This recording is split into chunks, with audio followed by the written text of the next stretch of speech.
We are here with the Ontario Federation of Labour's Enough is Enough campaign. We're having a little information rally here at the corner of West and Highway 12 in Orillia to send a message to the provincial government and other decision and policy makers in the province of Ontario that enough is enough. We're demanding real wage increases so people have a living wage in which they can live a dignified and self-sufficient life. We're looking for affordable housing and rent control so that the necessity of housing shouldn't make people choosing between paying the rent or putting food on the table. We're looking at keeping our public services public, and that includes both healthcare, education, and of course every other public service. And we're looking for the big banks and the big corporations to pay their fair share. We're here today to support the North Simcoe Labour Council. They've organized an Enough is Enough event in their community, and these events are happening all across the province. And these events are to raise awareness and to start building, fight back in our local communities against Doug Ford and his government that is making life less affordable for people.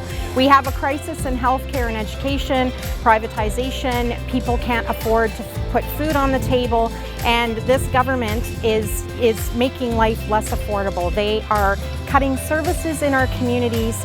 They are forcing layoffs. They are forcing people to leave their chosen fields and the careers that they love so much because they can't afford to continue doing the work that they do in their communities. And cost of living crisis. Housing affordability is a huge challenge for people nowadays. They can't afford to buy a home. They can't get into the market because they're not making enough money, and the prices are out of control. And all this government is doing in order to address this crisis is put more money into the pockets of those people who have, all of the wealth in the world. People who are running grocery store chains that make a lot of money, people who are in housing development. These are the ones that are benefiting from Doug Ford's policies. And so our message is that, it's time for the rest of us to, get our issues addressed with this government and for them to stop the cuts, stop privatization, and address the affordability crisis in the province of Ontario. A lot of the decisions we're making these days are not centered around our communities, the people in our communities, the needs of the people in our communities. Our decisions that are being made are centered around those who want to provide services or those who want to profit from those needs, right? And we can see it in all the decisions of the government to this day, that everything prioritizes profit making, those who look to make a profit off of necessary services that we need in our communities. I'm representing the Simcoe County Health Coalition, which was part of the biggest Ontario-wide consultation that was citizen-run very recently. The Ontario Health Coalition, which is we are part of, did an Ontario-wide citizen-led referendum on the matter of the privatization of hospital services. As you know, the Ford government is trying to has passed Bill 60 that makes it much easier to start privatizing services, and they are already implementing the privatization of surgical services and testing services. So, diagnostics, I mean. So what we did is a 6-week referendum that basically asked the question of whether Ontarians wanted their public hospital services privatized or not.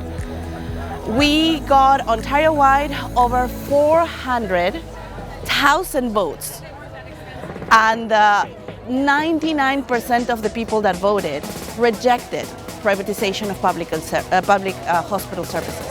We want the government to know that they do not have the mandate to do what they're doing with our healthcare services. I'm here today for everything, for the advocating for publicization of healthcare. I'm here to advocate for PSWs. Long-term care is not getting any better for all these PSWs. Our residents in these homes need proper care. The ratio is anywhere from 10 to 14, even more. We have PSWs working alone at night and can't take care of their people. We just need more help. We need a better ratio. We need a better system totally for PSWs. We need better education. We just need Ford to step up and know that he's doing wrong. The health care he thinks he's providing is only for the rich.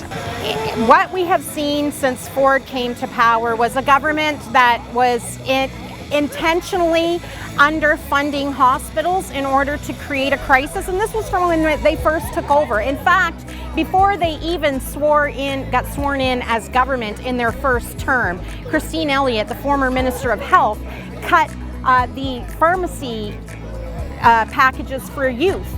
There used to be a plan that was, brought in by the Wynne government that actually covered the cost of medications and drugs for anyone 25 and under, and before they even got sworn in, they made that cut. So from the time that they got elected until now, all they have been doing is cutting services in healthcare. Our message would be is you're supposed to be a government for all people. And unfortunately, decisions that you have made and policy and law decisions that your government has championed have left people behind. Inflation continues to grow, outpacing wages, which is a pattern we've seen for decades in this province.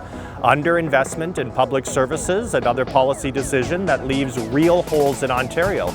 We look at Minden, Ontario, where they just closed the ER a couple days ago with very little notification, very little consultation. Those are vital services to people in rural and, in all parts of Ontario, but especially in rural Ontario. And so it's time to start making decisions that are not about lining developers' pockets and about keeping people afloat so that they can live dignified lives.